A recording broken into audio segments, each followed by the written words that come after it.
Hey guys, so today in this video I'm going to be talking about two things.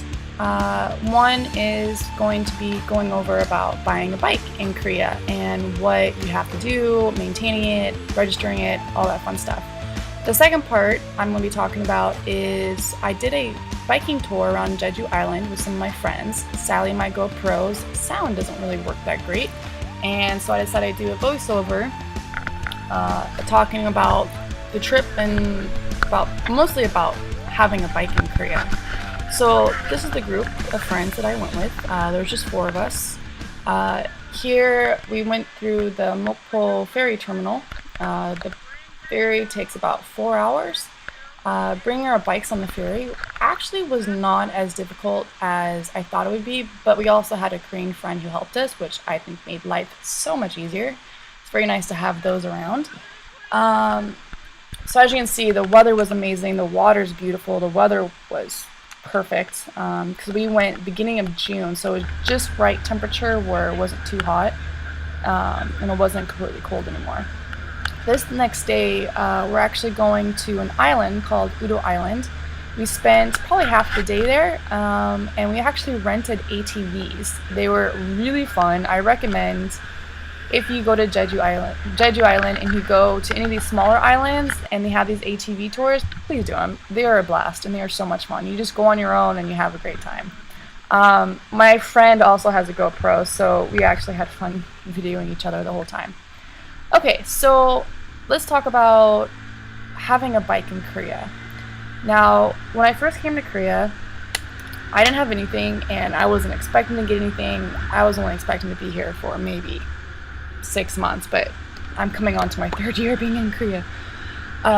So I figured I wanted to get a bike. I, grew up riding horses and dirt bikes back at home, so I thought, why don't I get a motorcycle? And luckily, there was a foreigner in my city that was selling his bike, and he let me ride it and check it out, and absolutely loved it. It was a 125cc Daylum Roadwind.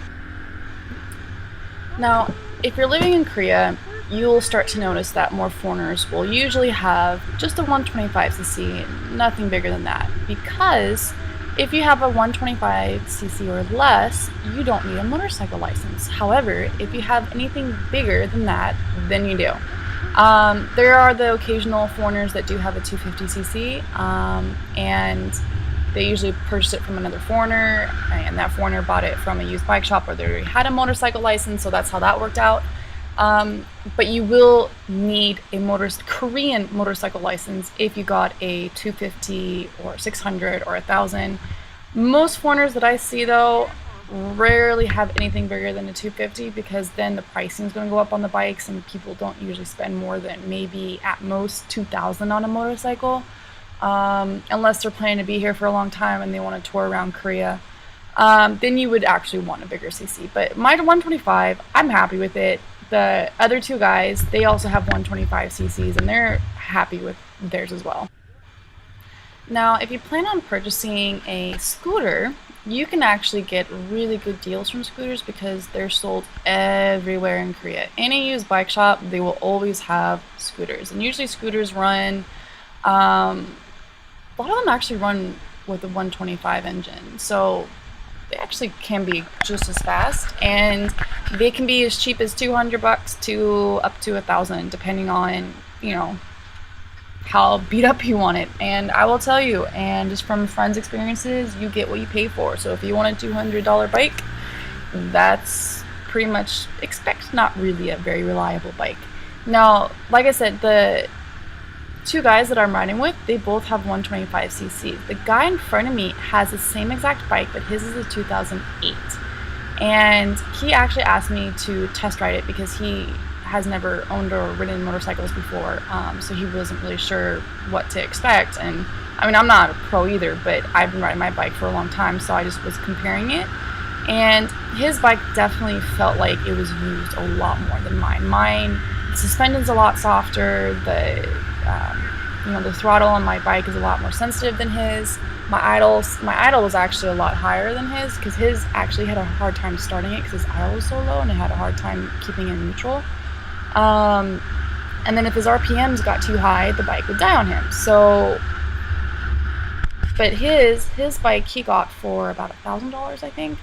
Um, it's still a good bike, but you can tell it's definitely been used a lot more than what my bike's been used. The guy right there on the right of me, he rides another 125, but his is called a Hyosung. A Hyosung is kind of like a copycat of a Harley Davidson, and it's a whole lot cheaper. I personally did not like that style of bike because of the position that you're on. Your feet are in front of you, which is most Harleys are. Um, I I think just from riding horses and dirt bikes for a long time, I'm just used to having the position more upright or forward than having laid back, and I think that's why I like the bike that I ride now because I feel more comfortable in this position. Uh, Actually, what you're seeing right now, it's the road is called Mysterious Road or Mystery Road. And what's actually interesting, there's only like a few places in the world that has this, but you're going uphill, but the gravity is pushing you down. So realistically, if your car is in neutral, like what the cars up there are doing, or my bike's in neutral, you're rolling uphill without any pressure. It was really, really cool, actually. I would highly recommend registering and getting your bike insured. It's the right way to do it. A lot of foreigners don't even bother getting insurance or registering it because sometimes they have a license plate from another foreigner, or because the bike is really not that expensive, there's no point getting insured. But to be on the safe side, even if you think you might be a good rider, Koreans I wouldn't exactly rely on the road. So it's just safety for you and yourself, and if somebody were to hit you or if you hit somebody, at least you know you have good insurance. And there actually are some really good insurance out there for foreigners to have that are pretty cheap. Other than that, I absolutely love riding a bike, and I would recommend to anyone who comes to Korea that will be here for at least a year to, you know, save some money. And I would say purchase a scooter or a motorcycle because it's a lot easier getting from point A to point B. Going to the grocery store or just going to a friend's house. That's a little bit longer than a walk. And that's about it. If you have any more questions, just go ahead and shoot me a message, and hopefully people who are interested in getting a bike will find this helpful.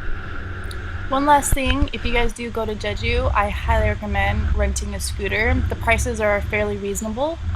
It's not really crowded, and it's pretty laid back scenery anyways, so highly recommend getting a scooter and enjoying your time in Jeju. Thanks for watching.